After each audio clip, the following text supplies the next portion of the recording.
Hi there, contract student. I'm Professor Ortenberg, and today we're going to learn about contract interpretation. This six-part module covers the interpretation of express contract terms. In another series, I'll discuss implied terms. If you want to follow along at home with notes, illustrations, and examples, you can order a copy of my contract interpretation slide book at the link below.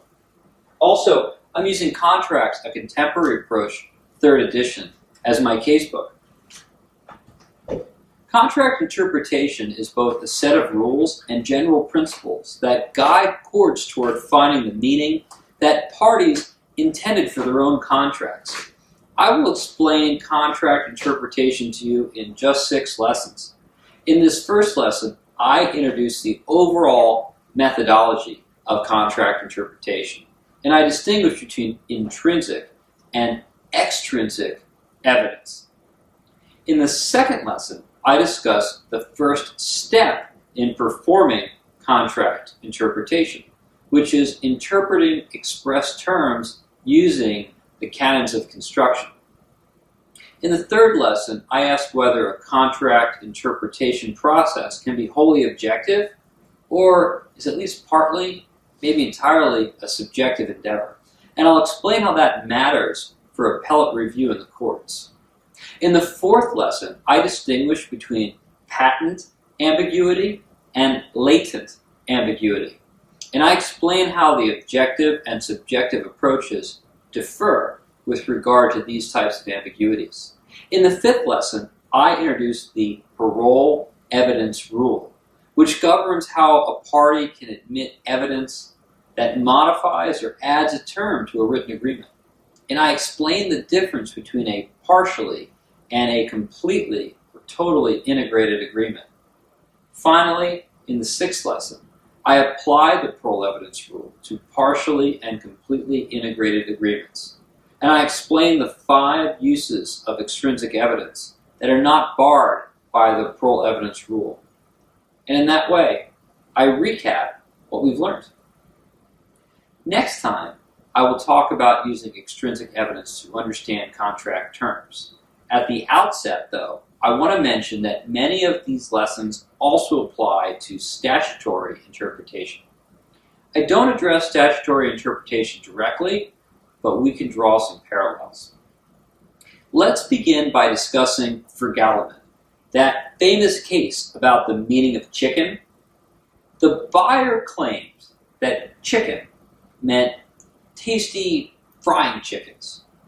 The seller, on the other hand, claimed that chickens meant cheaper, stringy, stewing chickens. In this case, we see that even seemingly common words, like chicken, might not have commonly understood meaning. Frugaliment, which, by the way, predated both the Uniform Commercial Code and the Second Restatement of Contracts, also gave us a preview of the priorities in the sources of contract meaning that are codified in those sources.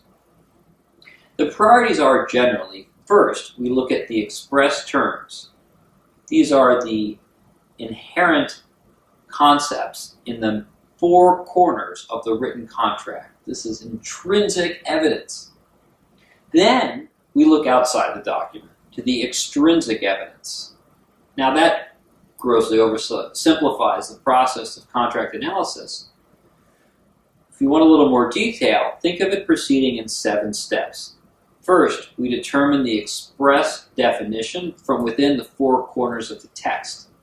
Second, we incorporate references to express definitions outside the text, but explicitly referenced.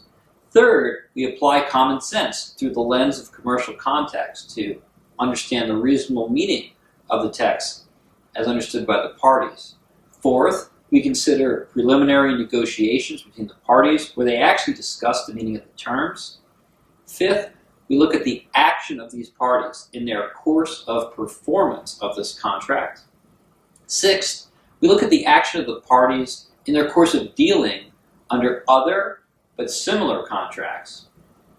And seventh, we look at the actions of other parties operating under similar contracts to understand the trade usage of the term at issue.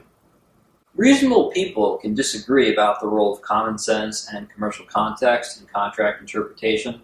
Those who would prioritize common sense and the subjective view of the parties in their commercial context, as my list does above, might presume that writings are mere symbols that have no inherent meaning.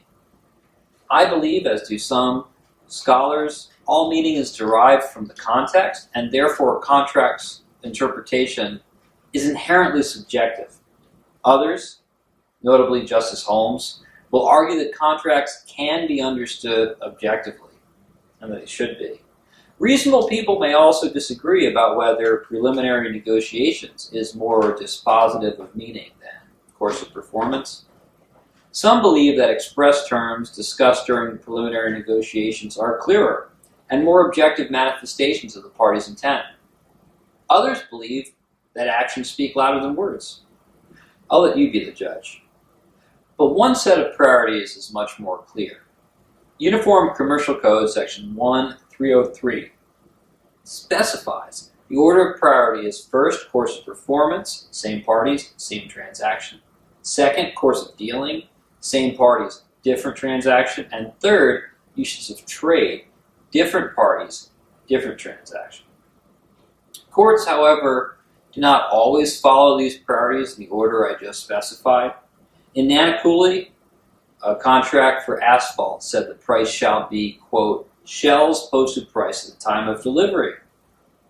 Pretty clear express meaning.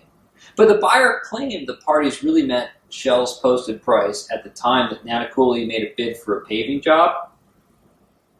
The buyer claimed that uses of trade on this Hawaiian island always included price protection for sales of asphalt, and that Shell had given price protection to Nanakuli before. That's course of performance. Surprisingly, the court agreed that usage of trade and course of performance, which are types of extrinsic evidence, these were so compelling that the court disregarded the plain meaning of the express written terms of the contract.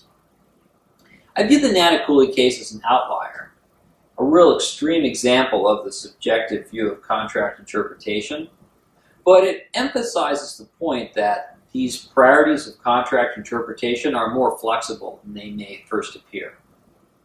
The first lesson in contract interpretation, then, introduces this overall methodology. Here we were introduced to the concept of ambiguity as prompted by the Fergalman case, and I gave you some guidance on how courts derive meaning from intrinsic and extrinsic evidence in a roughly set of 7 priorities. And so you learn that courts generally prioritize intrinsic meaning over extrinsic meaning, although I did give you a counterexample on Nanakuli.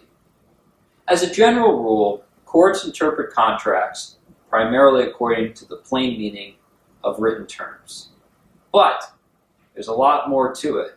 So up next, we will learn about the Canons of Construction, which are rules that help courts determine the meaning of those written terms. Thanks for tuning in, and I'll see you next time.